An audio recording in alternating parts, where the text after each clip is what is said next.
Hello and welcome to Spotlight on the Arts. I'm Mark McLemore. The Tucson Symphony is inviting you to join them on a Beethoven Odyssey as the orchestra and guest virtuoso Anne Akiko Meyers perform two concerts of music from the classic film 2001, A Space Odyssey.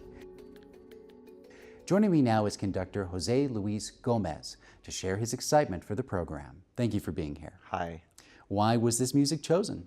Well, you know, Beethoven represents for musicians, and I think for everyone in the world, a center, a big, bold center of classical music.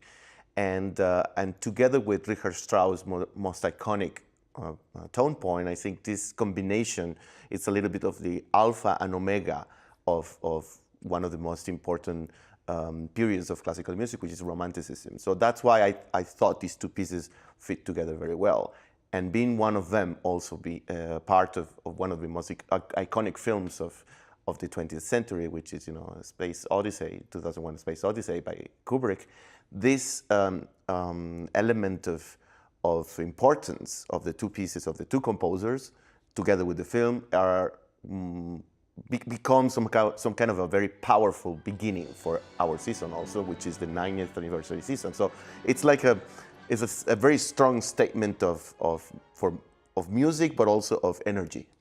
And beginnings are what this is all about. When you think about the opening sequence to 2001 A Space Odyssey, which is usually known as the Dawn of Man, that Richard Strauss composition really jumps out at you. So to take us a little bit into the mind of the composer at the time he wrote that piece. What do you think it was really trying to say? Because that was a long time before Stanley Kubrick added images to it. Sure. Well, it's obvious that, well, the piece was inspired by a huge, let's say, part of what we understand created the thinking of the 20th century, which is the book by the philosopher Friedrich Nietzsche called Thus Spoke Zarathustra.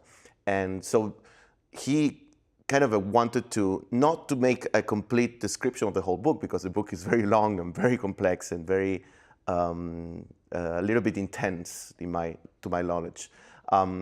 But he took some of the most important parts of it to create, I think, the idea of how humanity was changing, you know, at the beginning of the century. He knew Nietzsche, so he was influenced by the work, but also by the personality of this philosopher.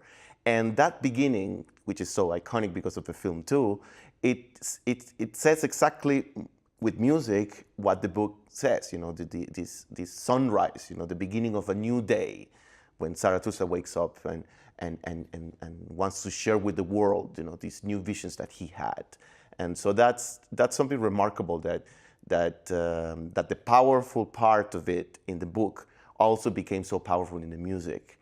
And I think Kubrick, you know, used that energy and that intensity that really simple three notes beginning has. And quickly, Anne Akiko Meyers, what is she bringing to the stage? Why was she selected? And what qualities does she have that really emphasize the vitality of Beethoven's music? Well, she's undoubtedly a fantastic violinist that has been, you know, since a very early age, having a successful career.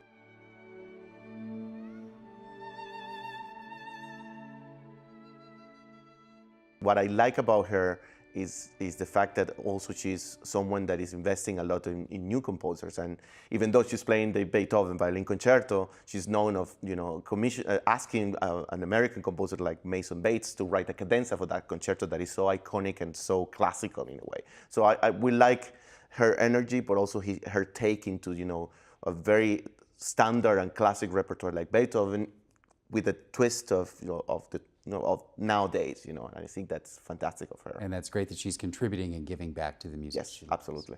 All right. The Tucson Symphony Orchestra opens their fall season with Beethoven Odyssey. Concerts on Friday, September 21st at 7:30 p.m. and Sunday, September 23rd at 2 p.m. at the Tucson Music Hall. Thank you for watching Spotlight on the Arts.